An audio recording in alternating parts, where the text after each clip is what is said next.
Bom, a gasolina e o diesel, como nós já destacamos aqui, sofreram um novo reajuste nas refinarias, o segundo nesse mês de outubro. E para falar sobre esse assunto, gentilmente nos atende, mais uma vez aqui no Jornal da Manhã, o diretor do Centro Brasileiro de Infraestrutura, professor Adriano Pires Rodrigues, um dos maiores especialistas nessa área aqui no país. Tudo bem, professor? Bem-vindo, como sempre, à Jovem Pan. Bom dia.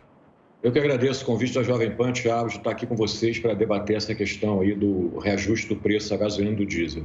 Professor, em meio a toda essa discussão, ontem o ministro Paulo Guedes declarou que a Petrobras vai valer zero daqui a 30 anos em defesa da privatização da estatal. Bom, a questão é, né, professor, a saída para essa situação que nós estamos vivendo, qual seria, pelo menos de um ponto de vista imediato, uma possível intervenção imediata para que a população não seja tão onerada com esse preço dos combustíveis? E o que o senhor acha dessas discussões sobre privatização que voltam agora? Olha, eu acho que a população realmente ela está sendo muito onerada, né? Gasolina a quase R$ 7, botijão de gás a mais de R$ 6, né? Para encher um tanque hoje de um carro, quase 400, R$ 500. Um caminhoneiro pode gastar R$ 2.000 para encher um tanque de diesel. Acho que no curto prazo, a decisão que o governo tem que tomar é estabilizar um pouco esse preço, é tirar a volatilidade. Baixar preço, Thiago, não dá para baixar, porque o aumento ou a queda do preço depende de fatores que são exógenos à vontade do governo, que é o preço do barril do petróleo, que continua na trajetória de alta, e o próprio câmbio, né? O câmbio também, a depreciação do real frente ao dólar está crescendo. Então, a questão do câmbio também, que é fruto da política econômica do governo, faz com que a gente esteja pagando gasolina, diesel, botijão de gás muito caro. Então, acho que para tirar a volatilidade, você tem algumas soluções.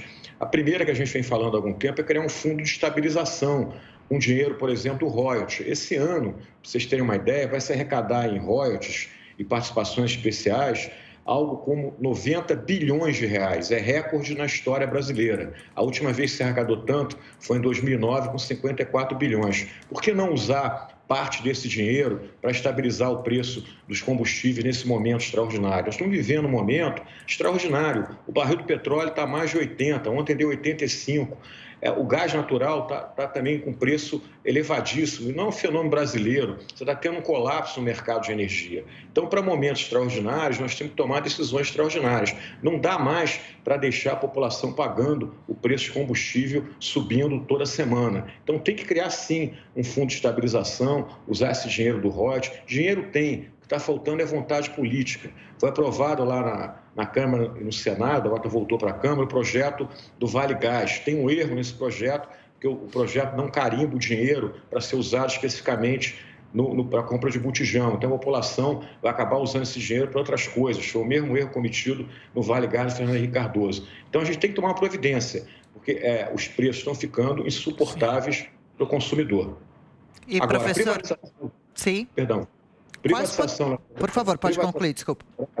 Eu acho que é um assunto que também tem que ser tratado. Eu acho que não vai dar tempo nesse governo se privatizar a Petrobras. A Eletrobras demorou uma discussão de 4 anos e ainda não está concluída. Vai ser concluída, nos parece, agora em abril, maio. Agora, o que o Paulo Guedes colocou, ele tem razão, já vem falando há algum tempo. Não faz sentido um país ser dono de uma estatal de combustível fóssil.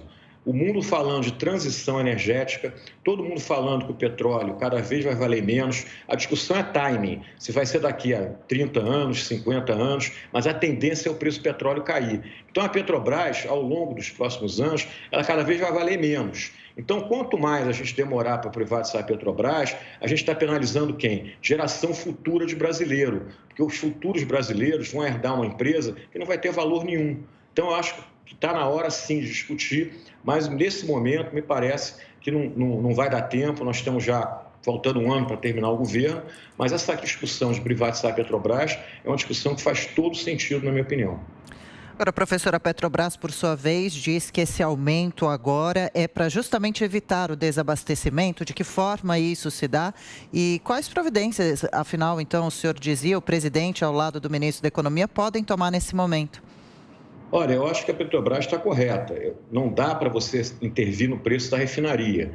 A gente já fez isso no passado e o resultado foi muito ruim. Lembra, no governo da presidente Dilma, você fez um rombo no caixa da Petrobras de 40 bilhões de dólares. Os próprios diretores executivos da empresa hoje, como conselheiros, eles não conseguem fazer uma política hoje de subsídio aos preços derivados. Você tem aí lei das estatais, tem compliance da empresa. Então, eu acho que o que tem que se fazer é política pública. Acho que o presidente Bolsonaro, o ministro Paulo Guedes, tem que rapidamente criar esse fundo de estabilização de preços. Acho que o Congresso Nacional também tem esse papel. Da mesma maneira que foi colocado lá o projeto de lei para criar o Vale Gás, para mudar o ICMS, tem que ter um projeto de lei e tramitar com urgência para criar o fundo de estabilização do diesel, principalmente. Daqui a pouco você não vai segurar a greve dos caminhoneiros.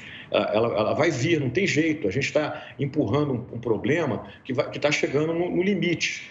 Você veja, por exemplo, em São Paulo, hoje está difícil você pegar um Uber. Por quê? Porque o motorista do aplicativo não consegue mais ter um retorno necessário com o preço de gasolina a quase R$7.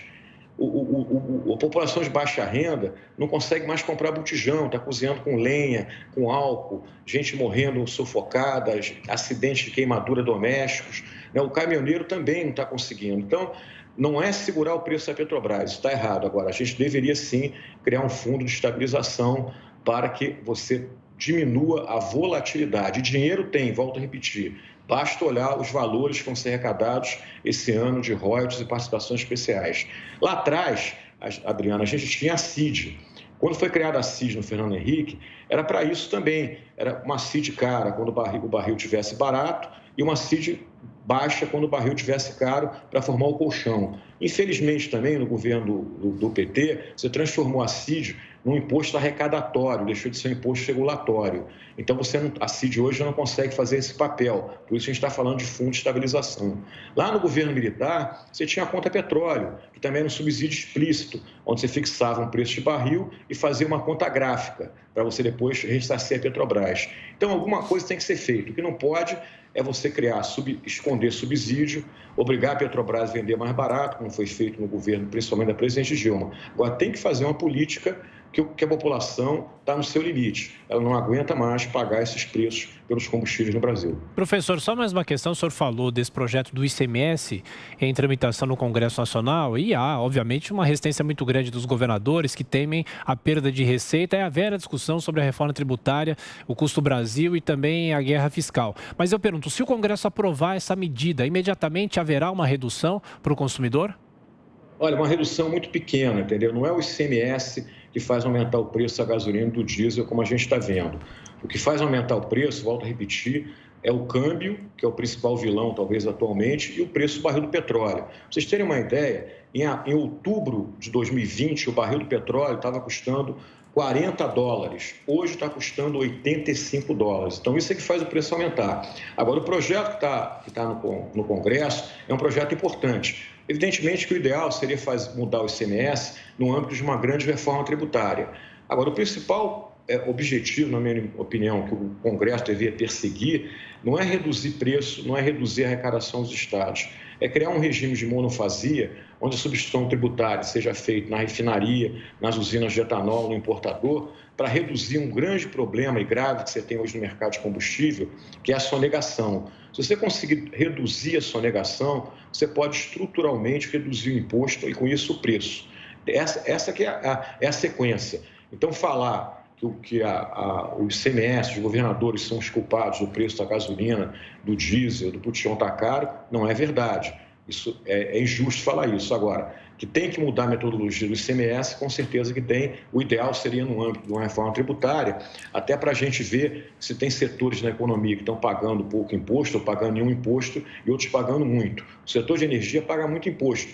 E não é só o combustível. A tarifa de energia elétrica hoje, que está elevadíssima em função aí da crise hídrica, também tem o mesmo problema. Na conta de todos nós, metade da conta de energia elétrica que chega na casa de todo mundo é imposto, é ICMS e é PIS/COFINS. Então, acho que está merecendo a gente debater isso de maneira mais ampla numa reforma tributária. Mas, enquanto não vem a reforma tributária, eu acho que deve andar para frente essa mudança do ICMS que está sendo discutida nesse momento no Congresso, no Senado Federal. Professor Adriano Pires Rodrigues, do Centro Brasileiro de Infraestrutura. Obrigado mais uma vez, professor, pelos esclarecimentos. Bom dia de trabalho. Até a próxima. Eu que agradeço a vocês. Quando precisar, a gente está sempre à disposição. E um bom dia a todos. Bom dia, valeu.